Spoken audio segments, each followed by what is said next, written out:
আসসালামু আলাইকুম। সর্বশেষ ইরান আমেরিকার বিভিন্ন ঘাঁটিতে হামলা চালায়। তো আমেরিকার এই ঘাঁটি কাতারে অবস্থিত যে ঘাঁটিটা, এটার বেশ ক্ষয়ক্ষতি হয়েছে ইরানের অ্যাটাকের ফলে।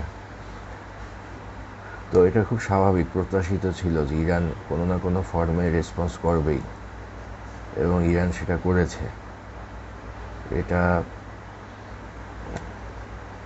ইরানের জন্য আসলে ইরান এভাবেই করে আসায় অভ্যস্ত। এর আগে কাসেম সুলাইমানি, ওনাকে যখন হত্যা করা হয়, তখন ইরান আমেরিকার ঘাঁটিতে তখনও অ্যাটাক করেছিল, ইরাকে অবস্থিত একটা ঘাঁটিতে। তো ইরান তার যে নিজস্ব শক্তি বা নিজস্ব যে মনোবল, এইটা এভাবে প্রকাশ করে আসতেছে।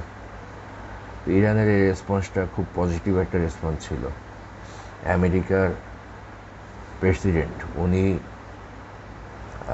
উনি টুইট করে জানিয়েছেন যে ইরান নাকি এই ধরনের অ্যাটাক, পাল্টা আক্রমণ আগে ভাগে জানিয়ে দিয়ে তারপরে নাকি আমেরিকার বেসগুলোতে অ্যাটাক করছে। তো যাই হোক না কেন, ইরান একটা রেসপন্স করছে, অ্যাটলিস্ট এইটা একটা বড় পজিটিভ দিক। এই যুদ্ধর যে প্রেক্ষাপট, এটা তো বহু দশক ধরে চলে আসে একটা যুদ্ধ। আজকে বিভিন্ন মিলিশিয়া গ্রুপগুলোর সাথে অ্যাটাক করতে করতে আজকে এই পর্যায়ে এসে আসছে উভয় পক্ষ। ইসরায়েল ইরানের যে পারস্পরিক যে সংঘর্ষ, বিভিন্ন বিভিন্ন পক্ষ এর সাথে জড়িত। তো এখন কি শান্তি কি আসবে কি না, শান্তি আমার মনে হয় না। তবে আপাতত ইরান টিকে গেছে, এইটাই হলো বড় কথা। ইরান টিকে গেছে, শুধু সেটাই না, ইরানের যে